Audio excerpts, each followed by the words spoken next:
Muy buenas tardes a todos, ¿qué tal? ¿Cómo están? No hay días sin que aparezcan en los medios de comunicación internacionales noticias sobre la discriminación o el racismo. Pero quizás uno de los pueblos que ha sufrido más y durante mucho más tiempo es el pueblo gitano. Nuestra invitada de hoy, la escritora y periodista francesa Laurence Gourret-Lapeyre, publica aquí en Francia Gitanos, el pueblo de las lágrimas de fuego. Con origen en el subcontinente indio, su presencia en la península ibérica está documentada desde hace más de 6 siglos, pero en España el pueblo gitano es todavía víctima de prejuicios. Son una comunidad distinta, es decir, muy hermética. Y al no haber mezcla, siempre se les ha visto como cierto reparo, nadie quería vivir cerca. Si ibas un poco sucio o con el pelo despeinado, te decía pareces un gitano. De las 750.000 personas gitanas españolas, la mitad vive bajo el umbral de la pobreza, una situación de precariedad y de racismo denunciada por la ONU.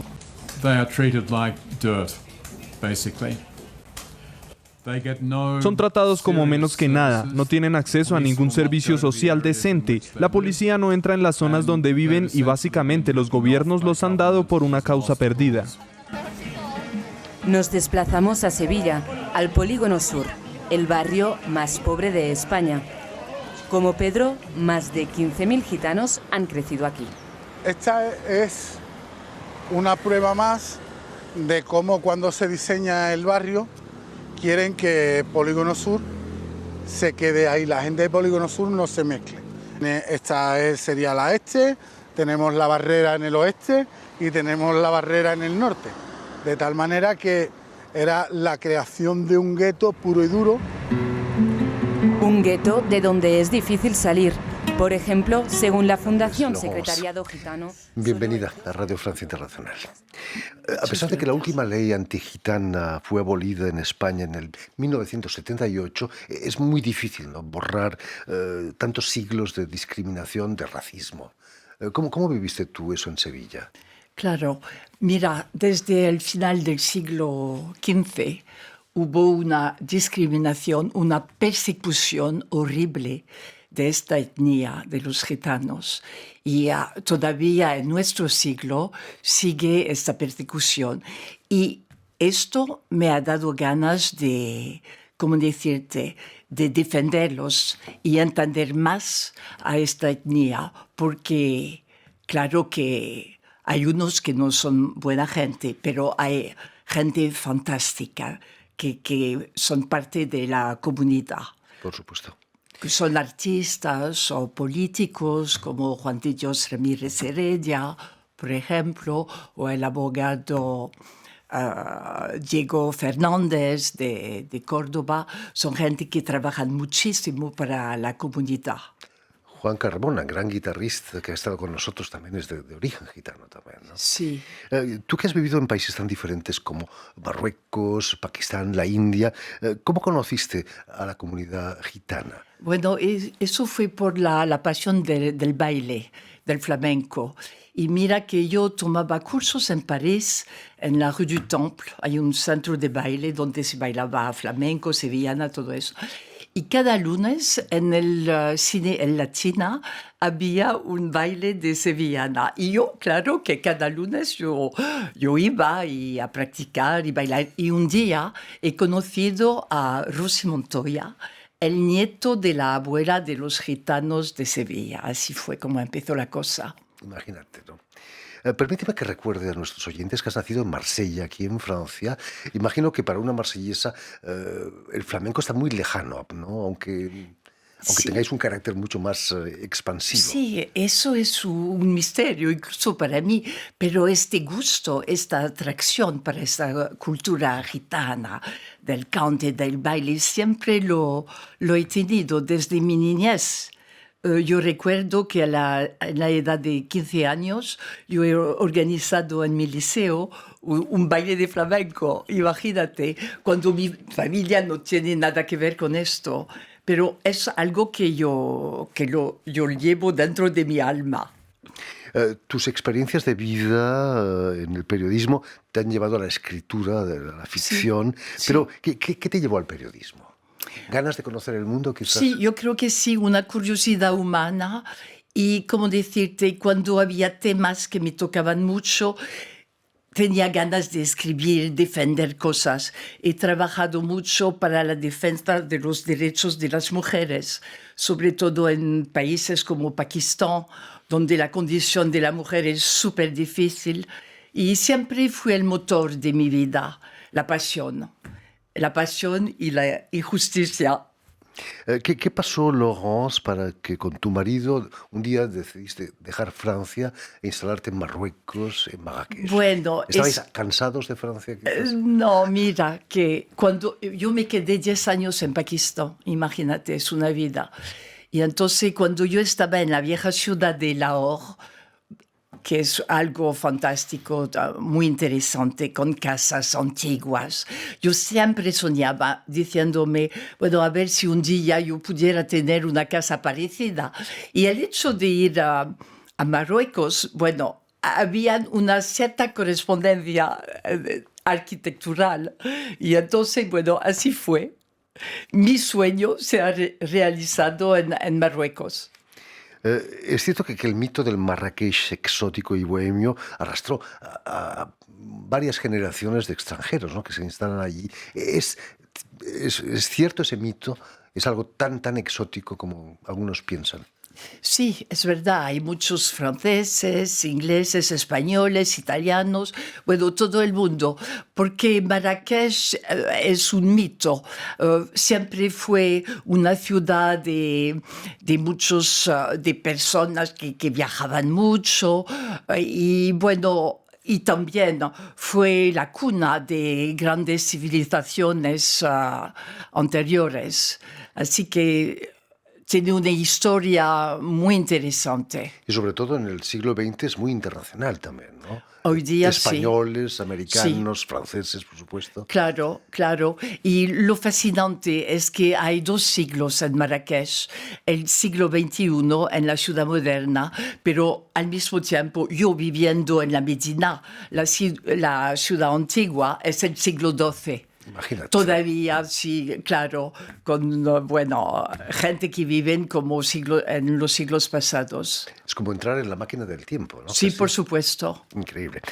Tu estancia allí dio como fruto tu libro La Duna Estrella, La Dune Étoile, Sí. en francés. Sí. De algún modo cuentas la historia de una liberación, ¿no? ¿Fue para ti una liberación? Sí, bueno, es muy autobiográfico.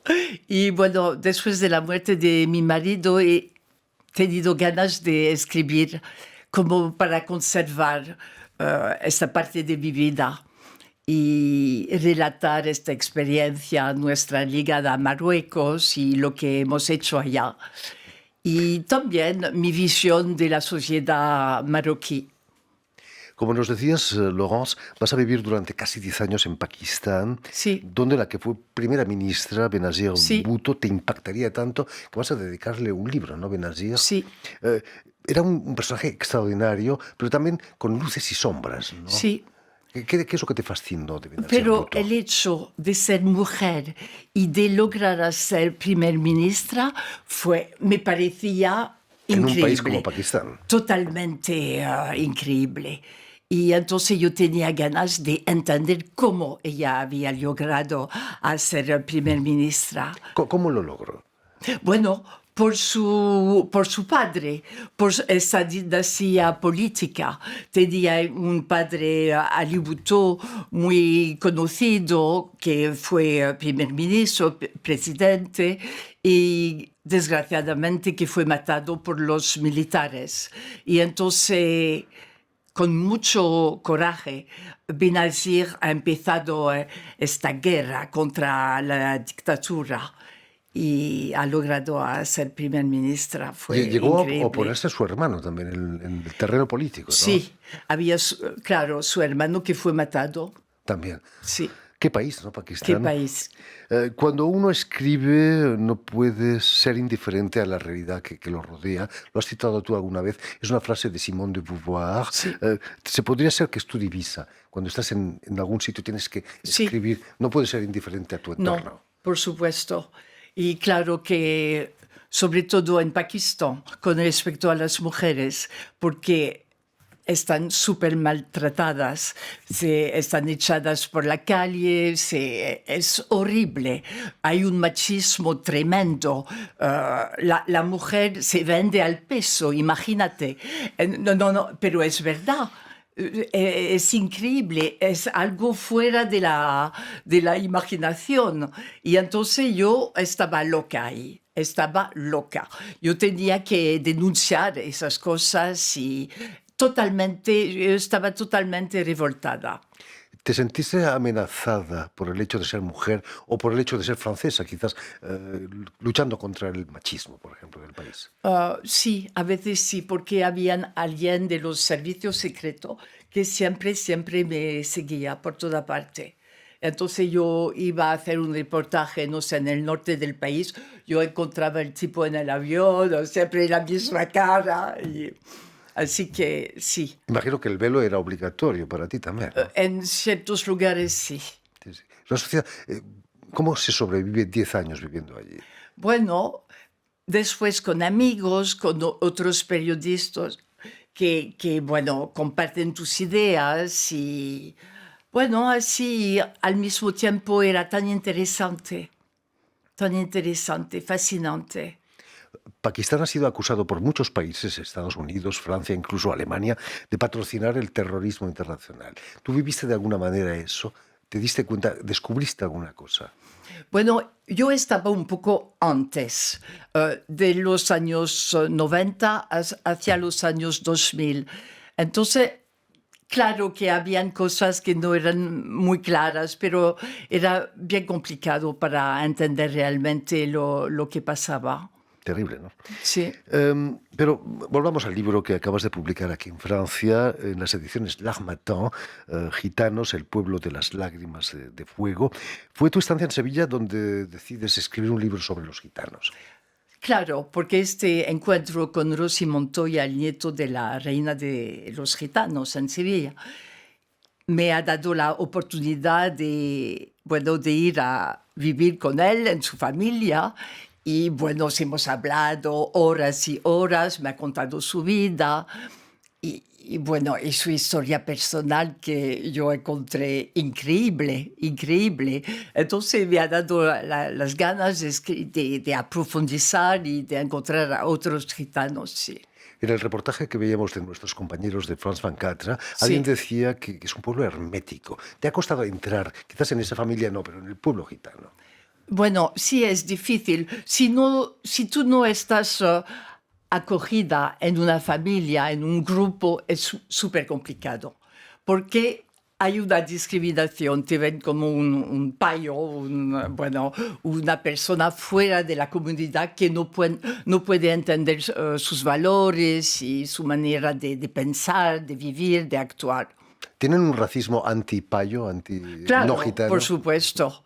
Dicen que son seres superiores. Y Es quizás sea así. Sí. El código del honor gitano es muy riguroso. Una tradición puede costar muy caro, ¿no? En las noticias vemos a menudo reyertas, tiroteos. Hace muy poco en Barcelona ha habido muertos por una reyerta.